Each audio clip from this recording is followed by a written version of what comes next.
Hello दोस्तों, स्वागत है आप सभी का एक बार फिर से हमारे YouTube चैनल पे।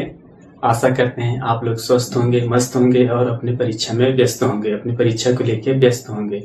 जो कल की क्लास थी, आपको कल की क्लास में बताया गया था कि कैसे मोहम्मद गोरी की कुतुबुद्दीन ऐबक ने सहायता की थी, किन किन युद्धों में सहायता की थी, ये सब आपको बता दिया गया था। लेकिन आज हम लोग उस क्लास को एक बार पुनः रिवीजन के तौर पर देख लेते हैं, ताकि वो हमें एक बार रिकॉल हो सके।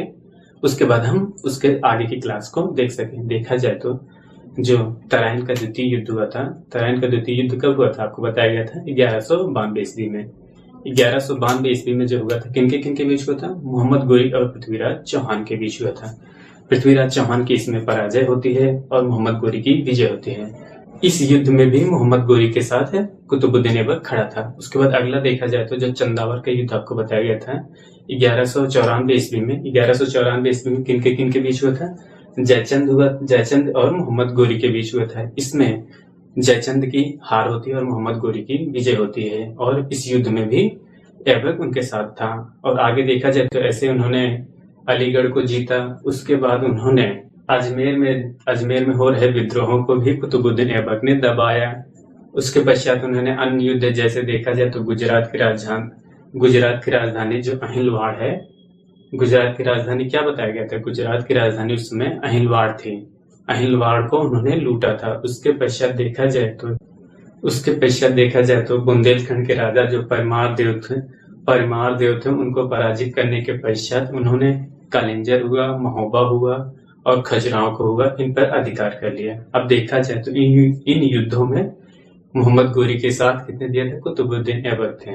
अब इन विजित भूभागों के जीतने के पश्चात मोहम्मद गोरी जब अपने देश लौटता था, या कह सकते हैं कि वह जब भारत से गजनी जाता था, तो इन राज्यों के संरक्षण या देख रेख के लिए उन्होंने कुतुबुद्दीन ऐबक को नियुक्त किया था। जब मोहम्मद गोरी इन विजित भूभागों को देखने के लिए किसी न किसी व्यक्ति को नियुक्त किया जाए, ताकि वे मोहम्मद गोरी के अधीन रह सकें। इन राज्य जो उन्होंने मोहम्मद गोरी ने विजित किया था, इन राज्यों को अपने अंदर या अपने संरक्षण में रखने के लिए उन्होंने कुतुबुद्दीन ऐबक को एक सूबेदार के रूप में नियुक्त किया था। इस तरह था। उसके बाद देखा जाए तो आज की क्लास में देखा गया है कुतुबुद्दीन ऐबक के शासन के बारे में। देखा जाए तो 1206 ईस्वी में मोहम्मद गोरी का वध कर दिया गया। अब देखते हैं कि मोहम्मद गोरी का वध हो गया है या उनकी मृत्यु हो गई। आप कह सकते हैं कि मोहम्मद गोरी की मृत्यु कैसे हुई? क्या यह प्राकृतिक कारण से हुई, या किसी युद्ध में उनकी मृत्यु हुई थी, या कोई अन्य कारण था? इन सब के बारे में जानते हैं। देखा जाए तो मोहम्मद गोरी की मृत्यु आकस्मिक नहीं हुई। मोहम्मद गोरी की मृत्यु आकस्मिक हुई थी, न किसी युद्ध में उनकी मृत्यु हुई थी और न ही कोई प्राकृतिक कारण था।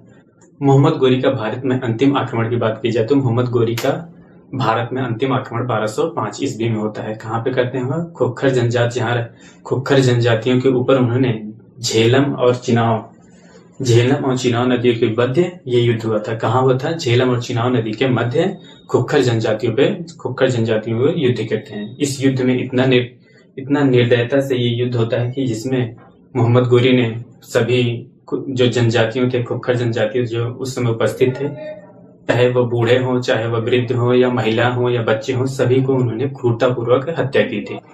इस युद्ध को देखने के पश्चात जो शेष बचे हुए जनजाति थे, उन्होंने अपने मन में ठान लिया कि अब वो मोहम्मद गोरी से युद्ध करेंगे। इस वजह से देखा जाए तो मोहम्मद गोरी जब 1206 ईस्वी में भारत से गजनी लौट रहे थे, तो रास्ते में सिंध नदी के किनारे दमेक नामक स्थान पे उन खोखर जनजातियों ने उनके ऊपर आक्रमण किया था। वह आक्रमण उस समय किया था जब मोहम्मद गोरी उस समय जब शाम की नमाज पढ़ रहे थे। शाम की नमाज के पढ़ने के दौरान उस समय खोखर जनजातियों ने उनके ऊपर आक्रमण किया, और उनके ऊपर आक्रमण करने के पश्चात उन्हें छुरा घोंप के मृत्यु कर उनको मार डाला। कहाँ मारा था? दमेक नामक स्थान पे। कहाँ है यह? सिंधु नदी के किनारे है। कब मारा था? 1206 ईस्वी में। इस तरह देखा जाए तो मोहम्मद गोरी का अंत होता, और मृत्यु के पश्चात उनके सैनिकों ने मोहम्मद गोरी के शव को गजनी ले जाकर वहां पे उनको दफनाया गया है। अब आज के देखते हैं जो 1206 में मोहम्मद गोरी की मृत्यु हो गई थी, और इस तरह देखा जाए तो मोहम्मद गोरी की मृत्यु हुई थी। मृत्यु के पहले उन्होंने अपने उत्तराधिकारी को नियुक्त नहीं या घोषणा नहीं की थी।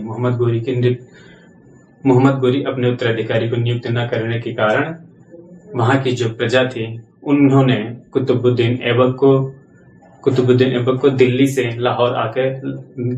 लाहौर आके शासन चलाने के लिए आग्रह किया। कुतुबुद्दीन ऐबक दिल्ली से लाहौर आते हैं, वहां पे उसके बाद उन्होंने शासन अपना प्रारंभ करते हैं। देखा जाए तो जब मोहम्मद गोरी की मृत्यु हुई थी मार्च 1206 ईस्वी के बीच मोहम्मद गोरी की मृत्यु थी। मृत्यु के 3 माह पश्चात मोहम्मद गोरी की मृत्यु के 3 माह पश्चात तब उन्होंने कुतुबुद्दीन ऐबक ने अपना सिंहासन पे आसीन होते हैं, या वहां 3 माह पश्चात, कितने माह पश्चात? 3 माह पश्चात उन्होंने जून 1206 ईस्वी में उन्होंने अपना राज्याभिषेक कराया। कब कराया था? जून 1206 ईस्वी में मोहम्मद गोरी की मृत्यु के पश्चात 3 माह बाद 1206 ईस्वी में जून 1206 ईस्वी में कुतुबुद्दीन ऐबक वहां का लाहौर का शासक बनता है। जो दूसरा पॉइंट लिखा गया है आपके सामने, दूसरा पॉइंट बताया गया है आपको, सिंहासन पर बैठने के अवसर पर उसने सुल्तान की उपाधि धारण नहीं की। आपसे अगर क्वेश्चन पूछा जाए कि दिल्ली सल्तनत में वह कौन सा शासक था जिसने अपने राज्याभिषेक के दौरान ना ही सुल्तान का पद धारण नहीं किया था, वह कौन था? वह कुतुबुद्दीन ऐबक थे। उन्होंने सुल्तान की उपाधि धारण नहीं की थी। पहला यहाँ बनता है कि कौन सी उपाधि धारण नहीं की थी? सुल्तान की उपाधि धारण नहीं की थी। नहीं, बल्कि देखिए दूसरा पॉइंट जो दिया गया, बल्कि मलिक और सिपह सलाहकार पदवी धारण की थी। कौन सी 2 उपाधि धारण की थी? मलिक और सिपह सलाहकार। ये पदवी उनको मोहम्मद गोरी ने दी थी। कौन दिया था? मोहम्मद गोरी ने दी थी। ये दोनों उपाधियां या दोनों पदवियां कौन सी थी? मलिक और सिपह सलाहकार। देखा जाए तो आपको एक क्वेश्चन और याद होगा, अगर ये आपको बताया गया था कि जब बचपन में कुतुबुद्दीन ऐबक कुरान का पाठ पढ़ता था तो उसके पढ़ने की वजह से चारों तरफ भीड़ इकट्ठा हो जाती थी। इस वजह से उसे कुरान खमा उपाधि दी गई थी। क्या दी गई थी? कुरान खमा उपाधि दी गई थी। और यहाँ पे उनको कुतुबुद्दीन ऐबक को कौन सी 2 उपाधि दी गई थी? एक तो मलिक दिए गए हैं, दूसरा सिपह सलाहकार। ये था। आज का आखिरी पॉइंट देखते हैं क्या है। देखा जाए तो जब कुतुबुद्दीन ऐबक गद्दी पे बैठता है तो वह ना ही अपने नाम का सिक्का और ना ही अपने नाम का खुतबा पढ़वाता है। देखा जाए तो जो भी शासक गद्दी पे बैठता है उसका पहला कार्य होता है कि वह साम्राज्य में अपने नाम का सिक्का चलवाए और खुतबा पढ़वाए, जबकि ऐबक ने दोनों में से ऐसा कोई भी कार्य नहीं किया था। ना ही अपने नाम का सिक्का चलवाया था और ना ही अपने नाम का खुतबा पढ़वाया था। ये एक बार फिर से रिवीजन कर लेते हैं, कल वाली और आज वाली क्लास को लेते हैं। देखा जाए तो मोहम्मद गोरी की सहायता कुतुबुद्दीन ऐबक ने कैसे और किन किन युद्धों में की थी, ये बारे में कल आपको बताया गया था। देखा जाए तो जो तराइन का द्वितीय युद्ध था 1192 में मोहम्मद गोरी और पृथ्वीराज चौहान के बीच था। इस युद्ध में भी वो मोहम्मद गोरी की सहायता करता है और पृथ्वीराज चौहान पराजित होते हैं। अगले युद्ध की बात की जाए तो अगला युद्ध 1194 ईस्वी में होता है। कब हुआ था? 1194 किन के? जयचंद और मोहम्मद गोरी के बीच। कहाँ हुआ था? चंदौर में। इस युद्ध में भी उनका साथ देता है। उसके पश्चात देखा जाए तो उन्होंने अलीगढ़ को जीता था, और देखा जाए अलीगढ़ को जीतने के पश्चात अजमेर में हो रहे विद्रोह को उन्होंने दबाते हैं। उसके बाद राजस्थान के कुछ किलों को जीतते हैं। उसके पश्चात देखा जाए तो जो गुजरात की राजधानी उस समय अहिलवाड़ थी, उसको लूटने के पश्चात उन्होंने जो बुंदेलखंड के राजा थे परमार देव को पराजित किया। उस पराजित करने के पश्चात उन्होंने कालिंजर हुआ, खजुराहो हुआ और महोबा हुआ, इन सभी स्थानों पर अपना साम्राज्य स्थापित करते हैं। इन साम्राज्य पर स्थापित करने के पश्चात अगर मोहम्मद गोरी इन विजित प्रदेशों को जीतने के पश्चात यहाँ से अगर गजनी का शासन करता तो वह अपने शासन को चलाने में असक्षम होता या सक्षम नहीं हो पाता। इस वजह से इन विजित भूभागों को देख रेख के लिए उन्होंने एक सूबेदार नियुक्त किया था। वह सूबेदार था कुतुबुद्दीन ऐबक था। कुतुबुद्दीन ऐबक के संरक्षण में इन सभी राज्यों की देखरेख करता था। और देखा जाए तो इस तरह कुतुबुद्दीन ऐबक दिल्ली सल्तनत पे शासन कर रहा था। उसके बाद देखा जाए तो हम लोग आज की जो क्लास पढ़े हैं, आज की क्लास में आपको बताया गया था 1206 ईस्वी में मोहम्मद गोरी का वध कर दिया गया था। मोहम्मद गोरी का वध आखिर कैसे हुआ था, इन सब के बारे में आज की क्लास में बताया गया था। कैसे हुआ? आपको आज बताया गया था कि जब मोहम्मद गोरी का भारत में अंतिम आक्रमण कब हुआ था। मोहम्मद गोरी का भारत में अंतिम आक्रमण 1205 ईस्वी के बीच हुआ था। किन पे किया गया था? खुखर जनजातियों के बीच हुआ था। यह युद्ध देखा जाए तो यह युद्ध झेलम और चिनाब नदी के मध्य हुआ था। यह युद्ध इतना बर्बरतापूर्वक इस युद्ध को लड़ा गया था कि इसमें उपस्थित उस समय जितने भी खुक्खर जनजाति थे, चाहे वह महिला थे या बूढ़े थे या बच्चे थे, इन सबको मौत के घाट उतार दिया गया था। यह इतना विविध से युद्ध था कि इस युद्ध को देखने के पश्चात अगर आप प्राचीन काल इतिहास का पढ़े होंगे तो जैसे कलिंग का युद्ध था, सेम उसी तरह यह भी युद्ध था। जो शेष बचे हुए खुक्खर जनजातियों थे, उन्होंने इस युद्ध का बदला लेने के लिए जब मोहम्मद गोरी भारत से गजनी जा रहे थे, 1206 ईस्वी में मोहम्मद गोरी जब भारत से गजनी जा रहे थे तो रास्ते में सिंधु नदी के किनारे मोहम्मद गोरी ने शाम की नमाज पढ़ने के लिए दमयक नामक स्थान पर शाम की नमाज पढ़ने के लिए रुकता है। वह जब नमाज पढ़ रहा था तो खुक्खर जनजातियों ने उस पर आक्रमण करके उसका वध कर देते हैं। कहाँ करते हैं? दमयक नामक स्थान पे। यह स्थान कहाँ है? सिंधु नदी के किनारे है। इस तरह मोहम्मद गोरी की हत्या हो जाती है, वध हो जाता है। अब देखते हैं उसके बाद देखा जाए तो मोहम्मद गोरी ने अपने उत्तराधिकारी को नियुक्त नहीं किया था कि मतलब उस गजनी राज्य का शासक, अगला शासक कौन बनेगा, इसका उन्होंने कोई निर्णय नहीं किया था। यह सब देखने के पश्चात गजनी को साम्राज्य, जो गजनी की प्रजा थी, इन सब देखने के बाद गजनी की प्रजा गजनी की प्रजा कुतुबुद्दीन ऐबक को दिल्ली से लाहौर बुलाती है। तब कुतुबुद्दीन ऐबक ने लाहौर पहुंचकर वहां पर सिंहासन पे आसीन होता है। वह सिंहासन पे आसीन होता है मोहम्मद गोरी की मृत्यु के 3 माह पश्चात।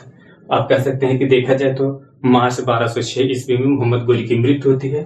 उसके 3 माह पश्चात मतलब जून 1206 ईस्वी में कुतुबुद्दीन ऐबक लाहौर का शासक बनता है।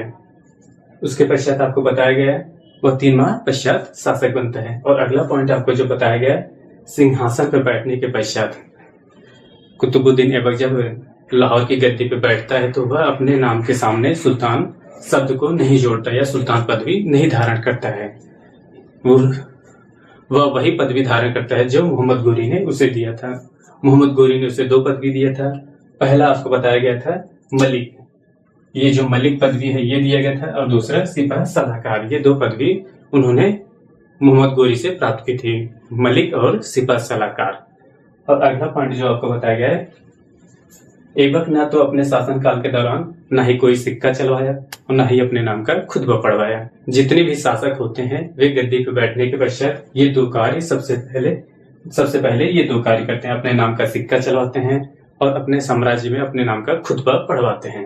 इस प्रकार देखा जाए तो ये ना ही अपने नाम का सिक्का चलवाया, ना ही अपने नाम का खुतबा पढ़वाया। देखा जाए तो इस प्रकार था कुतुबुद्दीन ऐबक को। देखा जाए तो आज का आखिरी पॉइंट देख लीजिए। आज का आखिरी पॉइंट लिखा गया है लाहौर में चौगान खेलते समय। देखते हैं आखिरी पॉइंट क्या दिया है। लाहौर में चौगान खेलते समय घोड़े से सिर के बल गिर जाने के कारण 1210 ईस्वी में ऐबक की मृत्यु हो जाती है। देखा जाए तो कुतुबुद्दीन ऐबक की मृत्यु कब होती है, कहाँ होती है, इन सब के बारे में जान लेते हैं। देखा जाए तो कुतुबुद्दीन ऐबक की मृत्यु जो होती है वह लाहौर में होती है। कब होती है? 1210 ईस्वी में। कैसे होती है? वो जब चौगान खेलते हैं, चौगान खेलकर आप इस समय वर्तमान में देखा जाए तो पोलो खेल होता है, उसी तरह उस समय चौगान खेला जाता था। चौगान खेलते समय वो घोड़े से गिरते हैं सिर के बल, और उनकी सिर की या गर्दन की हड्डी टूट जाने के कारण उनकी ऐबक की मृत्यु हो जाती है। कब होती है? 1210 ईस्वी में। कौन सा खेल खेलते हुए? चौगान खेल खेलते हुए। कहाँ पे मृत्यु होती है? लाहौर में होती है। चौगान खेल खेलते होती है। उसके बाद कब होती है? 1210 ईस्वी में होती है। ये सब कुतुबुद्दीन ऐबक के बारे में थे। आज के लिए इतना ही। जो हमारा कल का वीडियो रहेगा उसमें देखते हैं कि कुतुबुद्दीन ऐबक के जो स्थापत्य कला थी उनके बारे में जानेंगे, एक एक करके उन्होंने क्या क्या बनवाया था, इन सब के बारे में। आज के लिए बस इतना ही। मिलते हैं नेक्स्ट वीडियो में, तब तक के लिए धन्यवाद, बाय बाय। आप चैनल पे नए हो तो चैनल को लाइक करें, शेयर करें, सब्सक्राइब करें और अपने दोस्तों में अधिक से अधिक शेयर करें। Thank you.